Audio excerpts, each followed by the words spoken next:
या व्हिडिओमध्ये आपण केमिस्ट्रीचा लेसन नंबर 5 दॅट इज इलेक्ट्रोकेमिस्ट्रीचा पार्ट नंबर 1चा स्टडी आपण ह्या व्हिडिओमध्ये करणार आहोत. ओके, तर इलेक्ट्रोकेमिस्ट्रीमध्ये स्टार्टिंगला आपल्याला काही बेसिक कन्सेप्ट स्टडी करायचे आहेत. त्यातला फर्स्ट आहे की इलेक्ट्रोकेमिस्ट्री ॲक्च्युली काय असतं. तर इलेक्ट्रोकेमिस्ट्री म्हणजे काय? The study of process by which electrical energy convert in to chemical energy. काय सांगितले इलेक्ट्रोकेमिस्ट्री म्हणजे काय? एक प्रोसेस आहे ज्यात इलेक्ट्रिक एनर्जीचं कन्व्हर्जन केमिकल एनर्जीमध्ये केलं जातं. त्याला आपण म्हणतो इलेक्ट्रोकेमिस्ट्री. समजलं? किंवा याच्या वाईस वर्सा पण होतं. केमिकल एनर्जीचं कन्व्हर्जन आपण इलेक्ट्रिक एनर्जीमध्ये सुद्धा करू शकतो. ह्याचा स्टडी ज्यात केला जातो त्याला आपण काय म्हणतो? इलेक्ट्रोकेमिस्ट्री म्हणतो. ओके, आता इथं एनर्जीचं कन्व्हर्जन करायचं. याच्यात काय आली? Electric energy. म्हणजे आपल्याला करंट काय असतं हे माहीत असणं गरजेचं आहे. ओके, तर करंटला काय असतं तर करंट काय? Flow of free charges per unit time. आता कंडक्टर असेल, वायर असेल, या वायरमधून जे काही इलेक्ट्रॉन्स फ्लो होणार आहे, चार्जेस म्हणजे ज्यांच्यावर निगेटिव्ह चार्ज असतो असे कोण इलेक्ट्रॉन्स, ते इलेक्ट्रॉन्स फ्लो होतात, तेच काय असतो? करंट असतो. समजलं? मग free electrons flow from one point to other. हे एका पॉईंटपासून दुसऱ्या पॉईंटपर्यंत काय होतात? चार्जेस फ्लो होतात. हे जे चार्जेस फ्लो होतात त्यालाच आपण काय म्हणतो? करंट म्हणतो. समजलं हे? तर त्याच्यानंतर इलेक्ट्रिकल कंडक्शन काय असतं आता हे इलेक्ट्रिकल कंडक्शन दोन टाईपचं असतं. एक असतं मेटॅलिक कंडक्शन आणि दुसरं असतं आयोनिक कंडक्शन. ओके, तर मेटॅलिक कंडक्शन म्हणजे काय असतं? Direct flow of electron from one point to other point. Metallic कंडक्शनमध्ये काय होतं? एका पॉईंटपासून दुसऱ्या पॉईंटमध्ये इलेक्ट्रॉनचा डायरेक्ट फ्लो होतो. ओके, आणि याच्या अपोजिट काय आणि मेटॅलिक कंडक्शनमध्ये अजून काय असतं? No transfer of matter. याच्यात मॅटर ट्रान्सफर होत नाही. याच्यात फक्त काय होतं? इलेक्ट्रॉन ट्रान्सफर होतात एका ठिकाणावरून दुसऱ्या ठिकाणी. हे झालं काय? Metallic conduction. आयनिक कंडक्शनमध्ये काय होतं electricity is produce by moment of ions of the electrolyte. Ionic कंडक्शनमध्ये काय होतं? हे काय इलेक्ट्रोलाइट असतं. इलेक्ट्रोलाइट म्हणजे काय? एक सोल्युशन असतं असं बिकर असेल, त्यात आपण इलेक्ट्रोड सोडतो आणि त्याचं जे सोल्युशन असतं त्याला आपण इलेक्ट्रोलाइट म्हणतो. समजलं? आता इलेक्ट्रोलाइटमध्ये काय होतं? इलेक्ट्रिसिटी प्रोड्यूस होते. कशामुळं? तर आयन्सच्या मोमेंट्समुळं काय होते? इलेक्ट्रिसिटी प्रोड्यूस होते. त्यालाच आपण आयोनिक कंडक्शन म्हणतो. समजलं? आता it involve transfer of matter. ह्याच्यात मॅटर ट्रान्सफर होतो. मेटॅलिक कंडक्शनमध्ये मॅटर ट्रान्सफर होत नाही आणि it is a chemical change. आणि आयोनिक कंडक्शन काय? केमिकल चेंज आहे. कारण याच्यात काय होते? रिॲक्शन होते आणि ह्याचे काय केमिकल वापरले आपण इलेक्ट्रोलाइट, याचे आयन्स तयार होतात. समजलं? समजलं हे काय होतं? Electrical conduction. ओके, त्यानंतर इलेक्ट्रिकल कंडक्शन ऑफ सोल्युशन. सोल्युशनमध्ये इलेक्ट्रिकल कंडक्शन कसं होतं? त्यासाठी आपल्याला ओहम्स लॉ माहिती. काय Ohm's law? P equal to I R. हा ओहम्स लॉ आहे. P म्हणजे काय? Voltage equal to current into resistance. याला आपण काय म्हणतो? ओहम्स लॉ म्हणतो. याच्यावरून आपण काय लिहू शकतो हा आय आरला मल्टिप्लाय तो जर आपण व्हीकडे पाठवला तर आरची व्हॅल्यू काय येते? व्ही अपॉन आय येते. आलं? याला आपली इक्वेशन नंबर 1. याच्यात व्ही म्हणजे काय? पोटेन्शियल डिफरन्स आणि आय म्हणजे काय असतो? करंट असतो. आणि आपल्याला याचे युनिट्स पण माहिती आहे. आय करंटचं युनिट आहे एम्पियर, पी म्हणजे व्होल्टेजचं युनिट आहे व्होल्ट आणि आर म्हणजे रेजिस्टन्स त्याचं युनिट आहे ओहम. इथपर्यंत कळलं? आता इलेक्ट्रिकल कंडक्टन्स काय असतं? इलेक्ट्रिकल कंडक्टन्स आपण जीने रिप्रेझेंट करतोय. लक्षात ठेवा, कॅपिटल जीने आपण काय दाखवतो? Electrical conductance. It is a reciprocal of resistance. म्हणजेच काय? जो रेजिस्टन्स असतो त्याचा रेसिप्रोकल म्हणजे 1 अपॉन केला तो काय होतो? कंडक्टन्स येतो. समजलं? म्हणून कंडक्टन्स इज इक्वल टू काय? G equal to 1 upon R. याचं युनिट काय? सिमेन एसने दाखवतात. काय? सिमेन किंवा पर ओम. म्हणजे आता पाहिजे तर 1 अपॉन आर आहे ना, म्हणजे 1 अपॉन आरचं युनिट काय? ओम. हेच काय झालं? पर ओम. समजलं? हे कशाचं युनिट आहे? Electrical conductance. युनिट वगैरे नीट लक्षात ठेवायचे. सिम्बॉल कशाने रिप्रेझेंट करतात? जीने रिप्रेझेंट करतात. त्याचा formula G equal to 1 upon R आणि त्याचं युनिट काय? सिमेन किंवा पर ओम. समजलं? म्हणजे 1 अपॉन ओहम. पुढं पहा. आता रेजिस्टिव्हिटी काय असते? रेजिस्टिव्हिटीला आपण डिनोट करतो रोने. हा रोने काय दाखवतो आपण? रेजिस्टिव्हिटी दाखवतो. तर आपल्याला माहिती काय? Resistance is directly proportional to length of wire. हा जो काय रेजिस्टन्स असतो डायरेक्टली प्रपोर्शनल असतो लेंथ ऑफ वायर. ओके, आणि resistance is inversely proportional to area.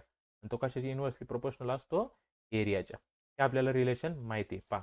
R is directly proportional to L length आणि R is inversely proportional to A area. आता ह्या दोन इक्वेशनवरून आर आर काय इकडे इक्वल आहे. म्हणजेच काय? R is directly proportional to L upon A. म्हणजे कसं केलं R is directly proportional to L होतं. R is inversely proportional to 1 upon A होता. म्हणजेच काय झाला? आर आर इक्वल आहे म्हणजे हे झालं म्हणजे काय L upon A. R is directly proportional to length upon area. बरोबर. आणि डायरेक्टली प्रोपोर्शनल साईनला कशाने रिप्लेस करायचं इक्वल साईन आणि त्याचा कॉन्स्टंट रोने. समजलं. म्हणजेच फॉर्म्युला काय भेटला आपल्याला R equal to rho into length upon area. समजलं. रो म्हणजे काय रेजिस्टिव्हिटी ऑफ कंडक्टर. समजलं एक रिलेशन. ओके. पहा नेक्स्ट पुढचं पाहायचं आपल्याला कंडक्टिव्हिटी काय असते पहा. कंडक्टिव्हिटीचा आपल्याला आपण आधी एक फॉर्म्युला पाहिला काय की G equal to 1 upon R. कंडक्टन्सचा formula. Okay. Here G is direct proportional to area. याच्यात काय असतं कंडक्टन्समध्ये पहा जो जी असतो डायरेक्टली प्रोपोर्शनल असतो एरियाला आणि तो इन्व्हर्सली प्रोपोर्शनल असतो लेंथला. लक्षात ठेवायचं काय तो कंडक्टन्स असतो तो एरियाला डायरेक्टली प्रोपोर्शनल असतो आणि लेंथला इन्व्हर्सली प्रोपोर्शनल असतो. ह्या दोन इक्वेशनवरून आपण काय लिहू शकतो जसं आरचं लिहिलं तसं काय लिहू शकतो आपण G is direct proportional to A upon L. आणि इथं काय घेतलं आपण त्याचा कॉन्स्टंट के. के काय कंडक्टिव्हिटी म्हणजे आपल्याला कंडक्टन्सचा फॉर्म्युला भेटला काय G equal to K into A upon L. त्याच्यावर आपण केचा फॉर्म्युला काढू शकतो. कसा काढणार पहा के जर इकडे गेला के इक्वल टू एल इकडे डिवायडेड जीला मल्टिप्लाय जाणार म्हणजे काय एल जी डिवायडेड बाय ए. कशाचा फॉर्म्युला आहे कंडक्टिव्हिटीचा फॉर्म्युला. हे नीट लक्षात ठेवायचे फॉर्म्युले खूप फॉर्म्युले पाहिले पहा. इथं कंडक्टिव्हिटीचा फॉर्म्युला पाहिला हा. ओके. त्याच्यानंतर हा रेजिस्टिव्हिटीचा फॉर्म्युला. त्याच्यानंतर इथं आपण कंडक्टन्सचा फॉर्म्युला पाहिला. समजलं. आणि आधी ओहम्स लॉ तर आपल्याला माहितीचे. हे सगळे फॉर्म्युले प्लस त्याचे युनिट लक्षात ठेवायचे. ओके. पाहतो पुढं. आता आपण जो काय रेजिस्टिव्हिटी रो आणि कंडक्टिव्हिटी के हे जे दोन पाहिलं दोन्हींमध्ये काय रिलेशन आहे त्याचा आता आपल्याला काय करायचं इथं स्टडी करायचं आहे. पहा आपण एक इक्वेशन पाहिलं इथं एक फॉर्म्युला पाहिला रेजिस्टिव्हिटीचा पहा इथं R equal to rho into L upon A. त्याचा यूज आपण इथं करणार. पहा R is equal to rho into L upon A. आणि कंडक्टन्सचा फॉर्म्युला काय G equal to K into A upon L. हे दोन फॉर्म्युला आपण पाहिले. ओके. आणि आपल्याला हे पण माहिती की जी इक्वल टू काय असतो 1 अपॉन आर असतो. जे रेजिस्टिव्हिटीच्या काय असतो तो 1 अपॉन आर. हा आपण कंडक्टन्सचा फॉर्म्युला पाहिला जी इक्वल टू 1 अपॉन आर. ह्या फॉर्म्युल्यात पण आपल्याला यूज करायचा आहे. इथं पहा याचा आणि जर याचा विचार आपण जर केला बरोबर इथं जीची व्हॅल्यू किती आहे 1 अपॉन आर आहे. जीची व्हॅल्यू या जी मध्ये जर पुट केली तर काय येणार आहे पहा 1 अपॉन आर इक्वल टू हा के into A upon L. Okay. जीच्या ऐवजी आपण काय पुट केला 1 अपॉन आर पुट केला. समजले इथपर्यंत. आता फक्त याचे रिसिप्रोकल करा म्हणजे आपल्याला आरची व्हॅल्यू भेटेल. आर इज इक्वल टू के त्याचा reciprocal 1 upon K into A upon एलचा reciprocal L upon ए. कशाची हे काय आलं त्या दोन्हींमधलं रिलेशन. समजलं. पुढे पाहता आता हा आपण काय काढली आरची व्हॅल्यू काढली. आता ही आरची व्हॅल्यू घ्यायची आणि फर्स्ट इक्वेशन मध्ये पुट करायची म्हणजे काय होईल पहा आरची व्हॅल्यू काय आली रो इंटू एल अपॉन ए. बरोबर का रो इंटू 1 अपॉन ए. ही आरची व्हॅल्यू आपल्याकडे आधीच आहे. त्या आरच्या ऐवजी काय पुट केलं आपण 1 upon K into L upon A equal to R होता ना. पहा आर इक्वल टू काय होता पहिला फॉर्म्युला आपला rho into L upon A. आणि आरची आपण व्हॅल्यू काय काढली ती 1 upon K into L upon A. ती आर मध्ये पुट केली equal to rho into L upon A. इथं फक्त साईड चेंज करून लिहिलं. समजलं. त्याच्यावरून पहा काय होतं ए आणि ए कॅन्सल एल आणि एल कॅन्सल. समजलं म्हणजे काय राहिला 1 upon K equal to rho राहिला. म्हणजे आपल्याला याच्यावरून काय भेटलं त्यांचं रिलेशन भेटलं काय एक फॉर्म्युलेटला रो इक्वल टू 1 अपॉन के किंवा के इक्वल टू 1 अपॉन रो. हे रिलेशन इम्पॉर्टंट रिलेशन आहे 2 किंवा 3 मार्क्सला विचारू शकतात. त्याच्यामुळे हे नीट करायचं. कशा कशामधले रिलेशन आहे रो म्हणजे रेजिस्टिव्हिटी आणि के म्हणजे कंडक्टिव्हिटी मध्ये रिलेशन आहे. समजलं. फक्त दोन फॉर्म्युल्यावर ते डिपेंड आहे. इथपर्यंत कळलं. आता नेक्स्ट पहा इथं आपल्याला काही युनिट दिलेत याचे युनिट लक्षात ठेवायचे. पहा लेंथ असेल तर आपल्याला माहिती मीटर किंवा सेंटीमीटर वापरतो आपण. याला मीटर स्क्वेअर किंवा सेंटीमीटर स्क्वेअर. रेजिस्टन्सला ओहम बरोबर आणि कंडक्टिव्हिटीला सिमेन किंवा पर ओहम वापरतो. समजले. हे युनिट्स नीट लक्षात ठेवायचे. पुढे पाहता आता आपल्याला स्टडी करायचा आहे मोलार कंडक्टिव्हिटी. पाहता आपण काय काय स्टडी केला रेजिस्टिव्हिटीचा स्टडी पाहिला आपण कंडक्टिव्हिटी स्टडी केली त्या दोन्हीमधलं रिलेशन सुद्धा आपण स्टडी केले. आता आपल्याला पाहायचंय मोलार कंडक्टिव्हिटी. आता पहा हे जे काय मोलार कंडक्टिव्हिटी असते ते आपण शो करतो लॅम्बडाने. त्या साईडला काय म्हणतात लॅम्बडा. समजलं. हे कशासाठी वापरतात मोलार कंडक्टिव्हिटी. आणि सिंपल डेफिनेशन याचे पहा काय सांगितलं पाहिजे molar conductivity of electrolyte solution is the electrolytic conductivity K divided by molar concentration C. म्हणजेच काय molar conductivity is equal to K upon C. ही सिंपल डेफिनेशन त्याची. काय? Molar conductivity of a electrolytic solution is the electrolytic conductivity म्हणजे K divided by molar concentration C of solution. समजलं? आणि याचं unit पहा. वरती केचं युनिट असतं सिमेंट पर मीटर, बरोबर. आणि रेझिस्टिव्हिटीचं युनिट आणि कॉन्सन्ट्रेशन आपण मोल पर मीटर क्यूबमध्ये दाखवतो. समजलं? मग इथं पहा, हे मीटर रेस टू -1 आणि मीटर रेस टू -3, बरोबर का. इथं काय होणार पहा, युनिट काय, एस एम रेस टू -1 रे अपॉन काय, मोल मीटर रेस टू -3, बरोबर. हा मीटर रेस टू -3 वरती न्या म्हणजे काय होणार, एस इथं काय metre raise to -1 into metre raise to 3 होणार अपॉन मोल. आता -1 3 किती झाले, S metre raise to 2 upon mole. आणि हा मोल जर वरती गेला तर काय लिहिणार, एस मीटर स्क्वेअर मोल. समजलं? याला कशाचं युनिट, मोलार कंडक्टिव्हिटीचं. त्याचा फॉर्म्युला आणि युनिट हे मेन आहे, हे लक्षात ठेवायचं. कसं आलं ते जाऊ द्या, मेन फॉर्म्युला लक्षात ठेवा, त्याची डेफिनेशन त्याची फॉर्म्युल्यावरून लिहू शकतो आपण, आणि त्याचा युनिट. समजलं? आणि it is use for measuring. हे कशासाठी यूज केलं जाते, मोलार कंडक्टिव्हिटीचा यूज काय होतं, to measure conductivity of more ionic or higher concentration. असे सोल्युशन त्याच्यात आयन्स खूप जास्त असतील किंवा त्याचं कॉन्सन्ट्रेशन खूप जास्त असतं, ते मेजर करण्यासाठी मोलार कंडक्टिव्हिटीचा यूज केला जातो. समजलं? नेक्स्ट पाहत. आता आपल्या इथं रिलेशन स्टडी करायचं आहे रेझिस्टिव्हिटी आणि मोलार कंडक्टिव्हिटी मधलं. कशाचं, रेझिस्टिव्हिटी आणि मोलार कंडक्टिव्हिटीमध्ये काय रिलेशन आहे पहा. आता इथं पहा, आता हा जो के कंडक्टिव्हिटीचा is the electrical conductivity of 1 centimetre cube of a solution, असं कन्सिडर करा. काय, हा जो के हा काय इलेक्ट्रिकल कंडक्टिव्हिटी कशाची, 1 सेंटीमीटर क्यूब म्हणजे 1 लिटर. सेंटीमीटर क्यूब, डेसिमीटर आणि लिटर हे सेम आहे. समजलं? 1 सेंटीमीटर क्यूब म्हणजे 1 लिटर सोल्युशनची काय आहे ती इलेक्ट्रिकल कंडक्टिव्हिटी काय, के, बरोबर. म्हणजेच काय, that is 1 centimetre cube portion of the volume V as a conductivity K. हा त्याचा अर्थ झाला. समजलं? म्हणजे 1 सेंटीमीटर क्यूबचं जे व्हॉल्यूम असेल त्याची कंडक्टिव्हिटी किती, के. याची टोटल कंडक्टन्स किती झाला, 30 सेंटीमीटर क्यूब, म्हणजेच के इंटू व्ही.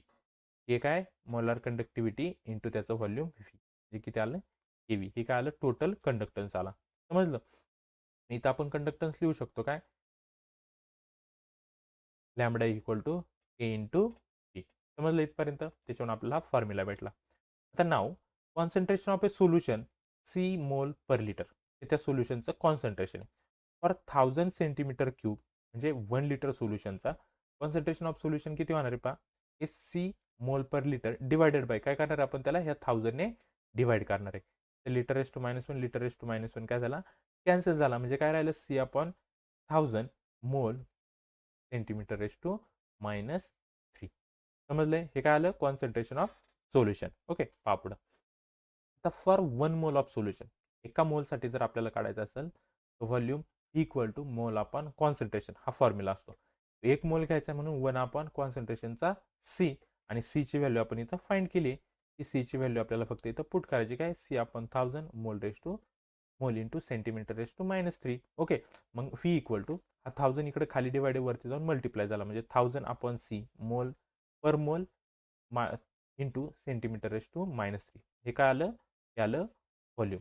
समजलं? आता फ्रॉम 1 जे काय इक्वेशन आहे हे आपलं 1 काय, lambda equal to K into V, ह्या व्ही मध्ये आपल्याला ती व्हॅल्यू काय करायची, पुट करायची. पहा, lambda equal to K into V, lambda equal to K into व्हीची व्हॅल्यू आपण पुट केली. त्याच्यावर आपल्याला काय भेटला, हा मोलार कंडक्टिव्हिटीचा फॉर्म्युला आणि कॉन्सन्ट्रेशन या दोन्हीमधलं आपल्याला काय भेटलं, ते रिलेशन भेटलं. समजलं? हा एक डेरिवेशन आहे, खूप इझी डेरिवेशन आहे. फर्स्ट फॉर्म्युला लक्षात ठेवायचा आहे आणि 1 मोलसाठी काढून त्या फॉर्म्युल्यामध्ये फक्त व्हॅल्यू पुट करायची. समजलं? पहा नेक्स्ट. आता पाहायचं आपल्याला variation of conductivity with concentration. Okay, simple एक थेरीचा पॉईंट या व्हेरिएशन ऑफ कंडक्टिव्हिटीचा. पहा, the electrolytic conductivity is a electrical conductance unit volume of a solution. काय सांगितलं पहा, ही काय इलेक्ट्रोलायटिक कंडक्टिव्हिटी असते, इट इज काय ती electrical conductance of a unit volume. 1 centimetre क्यूबचं इलेक्ट्रिकल कंडक्टिव्हिटी म्हणजे झालं ते इलेक्ट्रोलायटिक कंडक्टिव्हिटी. समजलं? It depends on the number of current carrying ions. कशावर डिपेंड असतं, त्याच्यातल्या आयन्स जे प्रेझेंट आहे त्या सोल्युशनमध्ये त्या आयन्सवर ते डिपेंड असतं. Okay, on dilution total number of ions increases. त्याचं डायल्युशन केल्याच्या नंतर त्यातले आयन्स काय होतात, वाढतात, आणि ते वाढल्यामुळे काय होतं, as a result of increase degree of dissociation, त्याच्यामुळे त्याची डिग्री ऑफ डिसोसिएशन म्हणजे अल्फा हा सुद्धा काय होतो, वाढतो. समजलं. डिग्री ऑफ डिसोसिएशन कशाने शो करतात, अल्फाने शो करतात. ओके, पुढे पहा. As increase of total number of ions is not in proportion of a dilution, therefore the number of ions per unit volume of a solution decreases. आता पहा काय सांगितले, तो त्याच्यातले टोटल नंबर ऑफ आयन्स काय झाले, इन्क्रीज झाले. समजलं, त्या डायल्युशनमध्ये. त्याच्यामुळे काय झालं, तर number of ions per unit volume of solution decreases. त्या व्हॉल्यूमचे आयन्स काय झाले, डिक्रीज झाले. This result in the decrease of conductivity. ते जर त्याच्यातलं व्हॉल्यूममधले जे आयन्स जर डिक्रीज झाले, तर त्याची कंडक्टिव्हिटी सुद्धा काय होते, डिक्रीज होते. With decreasing concentration of a solution. Simple, काय लक्षात ठेवायचं पहा. जर आपण एखाद्या सॉल्युशनची कॉन्सन्ट्रेशन डिक्रीज केलं, तर त्याची कंडक्टिव्हिटी सुद्धा काय होते, डिक्रीज होते. हे लक्षात ठेवायचं. त्याचं कॉन्सन्ट्रेशन आपण इन्क्रीज केलं, त्याची कंडक्टिव्हिटी सुद्धा काय होते, इन्क्रीज होते. समजले हा पॉईंट काय, हा the variation of conductance with concentration. म्हणजे कंडक्टर आणि कॉन्सन्ट्रेशनमध्ये काय रिलेशन येतं, काय असतं लक्षात ठेवायचं. जर आपण कॉन्सन्ट्रेशन कमी केलं सोल्युशनचं, तर त्याची कंडक्टिव्हिटी सुद्धा काय होणार आहे, कमी होणार आहे. समजले इथपर्यंत. नेक्स्ट पाहता. आता इथं पाहायचं आपल्याला मोलार कंडक्टिव्हिटी आणि कॉन्सन्ट्रेशनमध्ये काय व्हॅरिएशन रिलेशन आहे पहा. The molar conductivity is the electrical conductance of A 1 mole of an electrolyte in a given volume of a solution. हे माहिती आपल्याला. काय मोलार कंडक्टिव्हिटी म्हणजे काय असतं, तर electrical conductance of A 1 mole of an electrolyte in a given volume of solution. त्या सोल्युशनमध्ये त्याचं इलेक्ट्रिकल कंडक्टन्स किती, त्याला काय म्हणतो आपण, मोलार कंडक्टिव्हिटी म्हणतो. आणि यात काय होतं पहा, the increase number of ions producing solution by 1 mole. जर आपण 1 मोलने जर त्याचे आयन्स वाढवले, electrolyte leads to increase the molar conductivity. त्याची मोलार कंडक्टिव्हिटी सुद्धा काय होते, वाढते. म्हणजेच काय, जर आपण त्यातले आयन्स वाढवले, म्हणजे कॉन्सन्ट्रेशन वाढवलं, त्याची मोलार कंडक्टिव्हिटी सुद्धा काय होते, वाढते. समजले इथपर्यंत. नेक्स्ट पाहता आपल्याला आता स्टडी करायचा आहे इलेक्ट्रोलाइट्सचा. आता पहा, आतापर्यंत आपण जो स्टडी केला, काय काय पाहिलं आपण, रेझिस्टिव्हिटी पाहिले, कंडक्टिव्हिटी पाहिलं, त्यांच्यामधले रिलेशन्स पाहिले, त्याच्यानंतर आपण व्हॅरिएशनचा आता स्टडी केला. आता आपल्याला स्टडी करायचा आहे इलेक्ट्रोलाइट्सचा.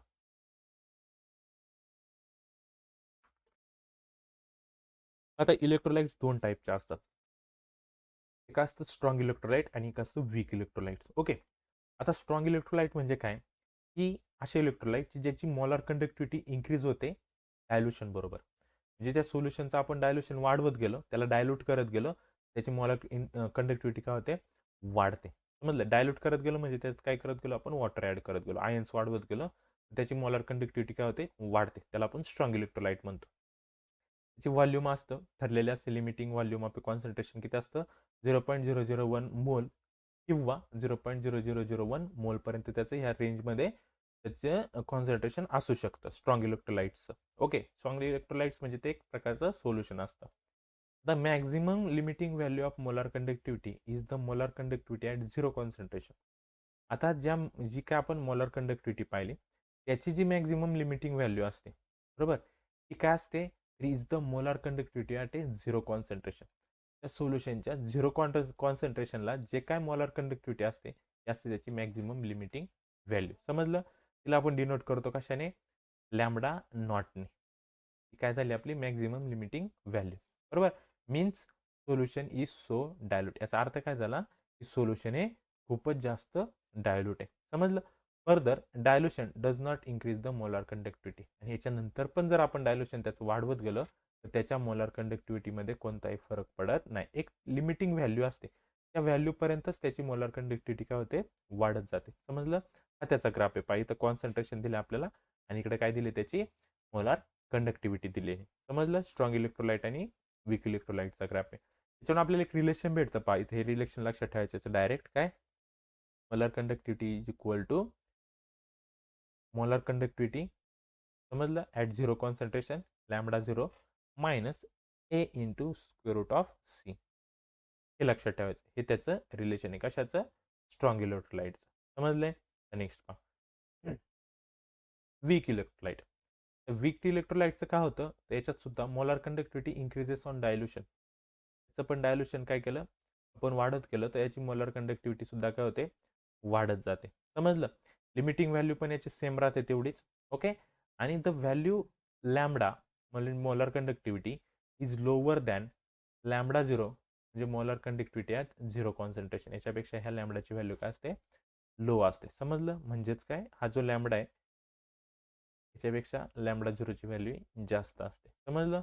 For weak electrolyte variation of lambda and root C is not linear, म्हणजे स्ट्रेट ग्राफ नसतो इथं पहा. वीक इथं पहा स्ट्रॉंग इलेक्ट्रोलाइटचा ग्राफ कसा होता, स्ट्रेट होता. तर वीक इलेक्ट्रोलाइटचा ग्राफ लिनियर नसतो, म्हणजे स्ट्रेट लाईन नसते. समजलं? एवढंच याच्यात लक्षात ठेवायचं स्ट्रॉंग इलेक्ट्रोलाइट आणि वीक इलेक्ट्रोलाइटमध्ये. समजलं? आता आपल्याला एक लॉ स्टडी करायचा आहे, Kohlrausch law of independent migration of ion. Okay, हा लॉ काय म्हणतोय पहा. The law states that at infinite dilution, each ion migrates independently co-ions and contributes to total molar conductivity of an electrolyte irrespective of the nature of the other ions to which it is associated. काय सांगितले पहा ह्या लॉने, काय सांगितले की it state that infinite dilution, ज्यावेळेस आपण सोल्युशनचं dilution करतो त्यावेळेस काय होतं, इच आयन मायग्रेट्स, एक आयन काय होतो एका जागेवर दुसऱ्या जागेवर जायला सुरुवात होते इंडिपेंडंटली, म्हणजे एकटा. कोआयन्स, त्याचे कोआयन्स आणि अँड कॉन्ट्रीब्युट्स टू, आणि काय कॉन्ट्रीब्यूट करतो तो मायग्रेट होऊन, टोटल मोलार कंडक्टिव्हिटी, जी काय टोटल मोलार कंडक्टिव्हिटी असते त्याच्यामध्ये काय करतो तो कॉन्ट्रीब्यूट करतो of an electrolyte irrespective of the nature of the ions. त्या नेचर ऑफ आयन्सला तो पाहत नाही, डायरेक्टली काय करतो त्याच्यात कॉन्ट्रीब्यूट करतो, असोसिएट करतो, हेल्प करतो. कशासाठी? त्याचं मोलार कंडक्टिव्हिटी वाढवण्यासाठी. समजलं? आता त्याच्यात दोन टाईपचे आयन्स असतात, काय, बोथ कॅटायन आणि ॲनायन, हे दोन आयन्स असतात. समजलं? दोन्ही आयन्स काय करतात, contribute to molar conductivity of an electrolyte. हे दोन्ही पण काय करतात, त्या इलेक्ट्रोलाइटच्या मोलार कंडक्टिव्हिटीमध्ये स्वतःला कॉन्ट्रीब्यूट करून घेतात. समजलं? कोण कोण? कॅटायन म्हणजे आणि ॲनायन सुद्धा, दोन्ही सुद्धा. बरोबर? याच्यावरूनच आपल्याला काय कळतं, अकॉर्डिंग टू गिव्हन कंडिशन दोन्ही पण येतात ना. मग त्याच्यावरून काय लिहिलं आपण, टोटल मोलार कंडक्टिव्हिटीमध्ये कोण येतं, दोन्ही कॅटायन आणि ॲनायन, पॉझिटिव्ह आणि निगेटिव्ह दोन्ही आयन्स काय येतात, एकत्र येतात.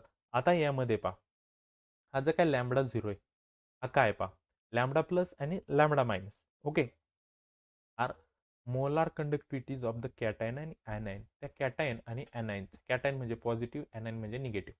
बरोबर? त्या कॅटायन आणि ॲनायनचे ते काय आहेत, ते मोलार कंडक्टिव्हिटी. आणि तो एन प्लस आणि एन मायनस हे काय, number of moles of cation and anion. म्हणजे एन प्लस म्हणजे number of moles of cation आणि एन मायनस म्हणजे number of moles of anion. समजले? आणि लॅम्बडा झिरो तर आपल्याला माहिती आहे, हा काय, molar conductivity at zero concentration. समजलं? हा कोणता लॉ आहे, Kohlrausch law of independent migration of ion. समजलं इथपर्यंत? ओके, पापड त्याचे ॲप्लिकेशन्स काय काय, कसा यूज केला जातो ही थेअरी याची पा. The theory can be use to calculate the molar conductivity. कशासाठी यूज केली जाते, मोलार कंडक्टिव्हिटी कॅल्क्युलेट करण्यासाठी. ओके, फॉर एक्झाम्पल पहा, समजा KClची आपल्याला जर काय करायचे, मोलार कंडक्टिव्हिटी फाईंड करायची. काय, मोलार कंडक्टिव्हिटी ऑफ KCl कशी फाईंड करतात पहा. त्यात K वर पॉझिटिव्ह चार्ज असतो आणि Cl वर मायनस चार्ज असतो, हे आपल्याला माहिती. मग कसं लिहितात ते, लॅम्बडा झिरो दोन्हीला पण लिहायचं, लिहिला.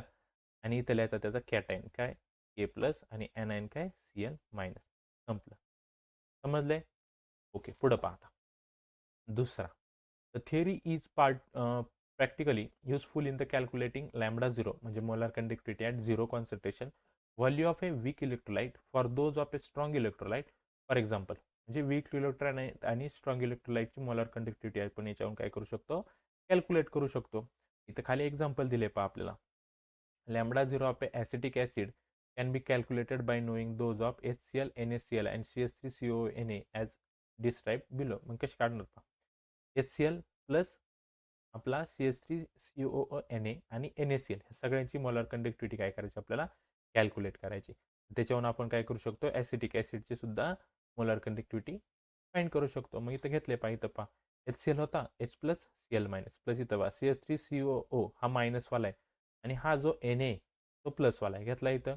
आणि इकडं Na प्लस आणि Cl मायनस. समजलं? त्यासाठी यूज केला जातो हा Kohlrausch theory to calculate the molar conductivity. समजलंय? पुढं पहा, इथं दिलं आपल्याला, कॅल्क्युलेट करून दिले. आता इथं पहा तर होतं काय ॲक्च्युली, इथं पहा, हा plus Na minus Na cancel होतो, प्लस Cl आणि मायनस Cl कॅन्सल होतं, म्हणजे काय राहिलं इथं H आणि हा CH3COA, म्हणजे काय राहिला, ॲसिटिक ॲसिड. पहा, या तिन्हींचा यूज करून आपण काय केलंय, ॲसिटिक ॲसिडची मोलार कंडक्टिव्हिटी इथं फाइंड केली. पहा, आलाय ॲसिटिक ॲसिड. समजलं? कळलंय? जे काय HCl आणि हा CH3CONa याला ॲड करून याच्यातून NaCl ची कॉन्सन्ट्रेशन मायनस करा, आपल्याला काय भेटतो, ॲसिटिक ॲसिड कॅल्क्युलेट करून भेटतो. समजलंय? ओके, पहा पुढचा. मोलार कंडक्टिव्हिटी किंवा डिग्री ऑफ डिसोसिएशन काय असतं. डिग्री ऑफ डिसोसिएशनला आपण शो करतो कशाने, अल्फाने. ओके. आता आपल्याला एक रिलेशन माहिती काय, लॅम्बडा झिरो आणि लॅम्बडा सी मध्ये काय रिलेशन आहे, तर हे alpha equal to lambda C upon lambda zero असतो. लॅम्बडा सी काय आपली molar conductivity of a weak electrolyte आणि लॅम्बडा झिरो काय molar conductivity of a zero concentration. हा फक्त याच्यात हे रिलेशन लक्षात ठेवायचं. समजलं. आता measurement of a conductivity it can be determined by the resistance measuring device called the Wheatstone bridge network. आपल्याला माहिती आहे विस्टोन ब्रिज नेटवर्क जे असतं त्या टाईपचं, यांनी काय केलं जातं, याचे आपण रेजिस्टन्स मेजर करू शकतो कंडक्टिव्हिटीचा. समजलं. आता आपल्याला इथं सेलचा स्टडी करायचा आहे. त्यात पाहायचं आपल्याला फर्स्ट कंडक्टिव्हिटी सेल काय असतं. आता हे कंडक्टिव्हिटी सेलमध्ये काय असते, ग्लास ट्यूब असते. ओके. हॅव्हिंग 2 प्लॅटिनम प्लेट, आतमध्ये अशा 2 प्लॅटिनमच्या प्लेट्स असतात, coated with platinum. This cell is use to measure conductivity. आणि याच्याच सेलचा यूज करून आपण काय करू शकतो, कंडक्टिव्हिटी मेजर करू शकतो. समजलं. इथं पहा ग्लास ट्यूब, ही मोठी ग्लास ट्यूब असते, आतमध्ये इलेक्ट्रोलायटिक सोल्युशन असतं आणि ह्या प्लॅटिनमच्या प्लेट असतात. या सेलचा यूज करून आपण काय करू शकतो, कंडक्टिव्हिटी मेजर करू शकतो. समजले. पुढे पाहता cell constant. We know that, आपल्याला हा फॉर्म्युला माहिती, G equal to K into A upon L. मग आपण स्टडी केला होता. तर आपण रिलेशन पण फाइंड केलं होतं, के ची व्हॅल्यू के इक्वल टू काय आला, एल जे अपॉन ए आला. समजलं. आणि अजून एक आपल्याला रिलेशन माहिती काय, की K equal to 1 upon R into L upon ही. हे आपल्याला 2 रिलेशन माहिती आहे. समजलं.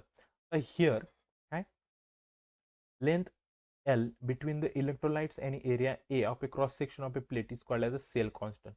तर जो L आणि A म्हणजे L अपॉन A, यालाच काय म्हणतात, त्या सेलचा सेल कॉन्स्टंट म्हणतात. समजलं. इथं सेल कॉन्स्टंटची व्हॅल्यू काय आली, लेंथ अपॉन एरिया. इझी आहे. समजलंय. पुढं पहा.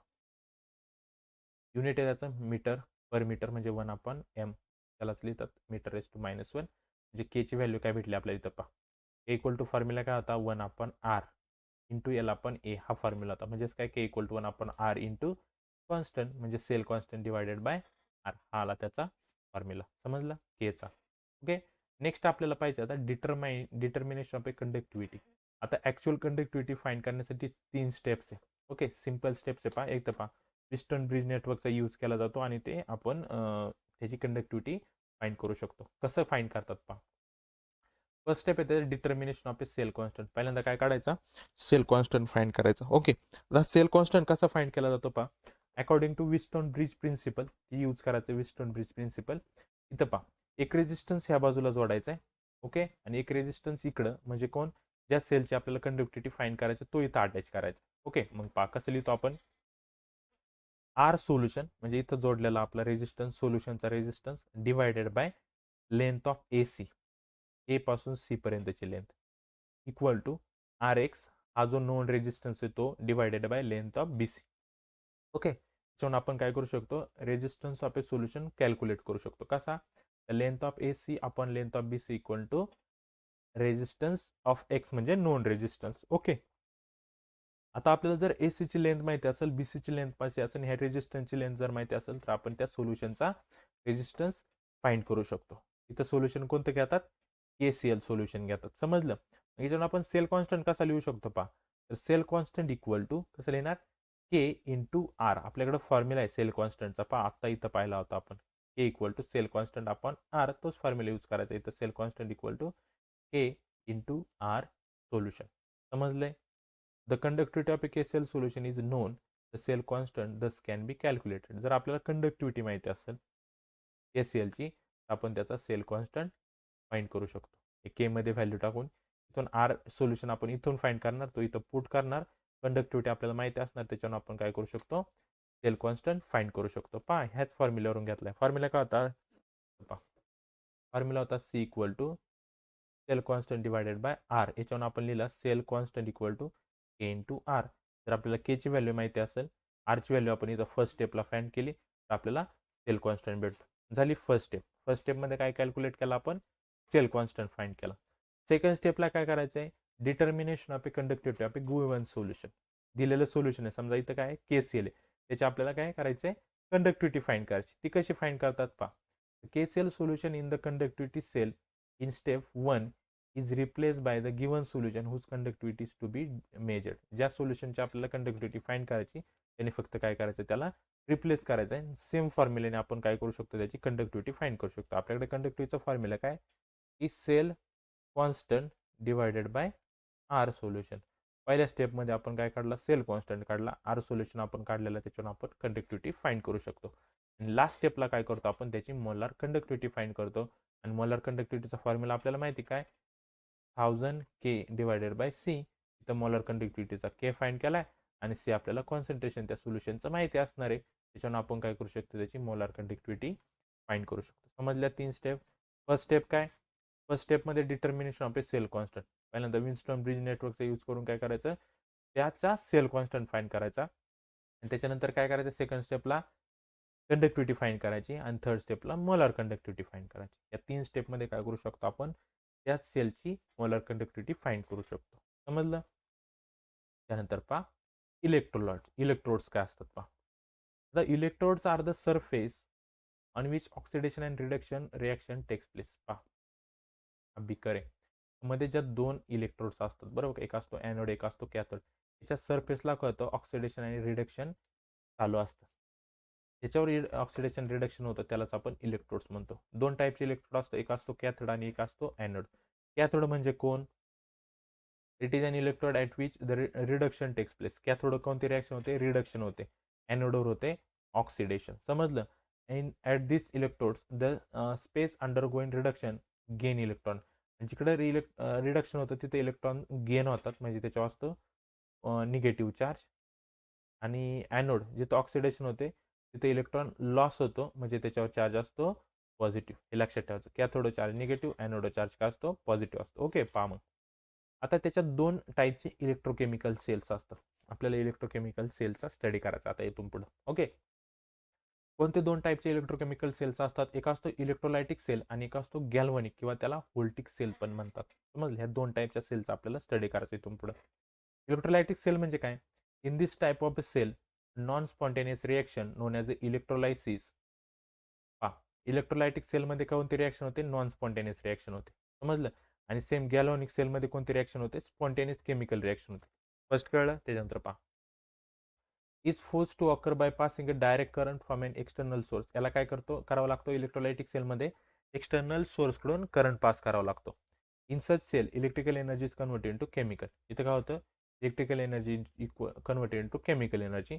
आणि गॅल्व्हनिक सेलमध्ये काय होतं, केमिकल एनर्जीचं इलेक्ट्रिक एनर्जीमध्ये कन्व्हर्ट होतं. समजलं. The anode of electrolytic cell is positive. आता इथं पहा डिफरन्स सांगितला, नीट लक्षात ठेवा. फर्स्ट काय सांगितलं, ही नॉन स्पॉन्टेनियस रिॲक्शन आहे. इकडं फर्स्ट काय सांगितलं, ही स्पॉन्टेनियस रिॲक्शन. इकडं सेकंड काय सांगितलं, इथं काय होतं, इलेक्ट्रिकल एनर्जीचं कन्वर्जन केमिकल एनर्जीमध्ये होतं. इकडं काय होतं, केमिकल एनर्जीचं कन्वर्जन इलेक्ट्रिकल एनर्जीमध्ये होतं. थर्ड पॉईंट काय लक्षात ठेवायचा, इथं इथं जो ॲनोड असतो बरोबर, ॲनोड असतो पॉझिटिव्ह आणि कॅथोड असतो निगेटिव्ह. इथं अपोजिट असतं काय, ॲनोड असतो निगेटिव्ह आणि कॅथोड असतो पॉझिटिव्ह. एवढंच लक्षात ठेवायचे. 3 पॉईंट लक्षात ठेवले, इलेक्ट्रोलायटिक सेल आणि गॅल्व्हनिक सेलचं बेसिक तुम्हाला लक्षात राहिलं. समजलं. आता याच्यानंतरच्या व्हिडिओमध्ये आपण काय पाहणार आहे, याचं ब्रीफ पाहणार आहे. ब्रीफमध्ये इलेक्ट्रोलायटिक सेल काय असतं, त्याची सेल रिॲक्शन कशी असते, नेट रिॲक्शन कशी असते ते पाहायचं. त्यानंतर आपल्याला गॅल्व्हनिक सेलचा स्टडी करायचं. समजलं. हे सगळं आपण नेक्स्ट व्हिडिओमध्ये पाहणार आहोत.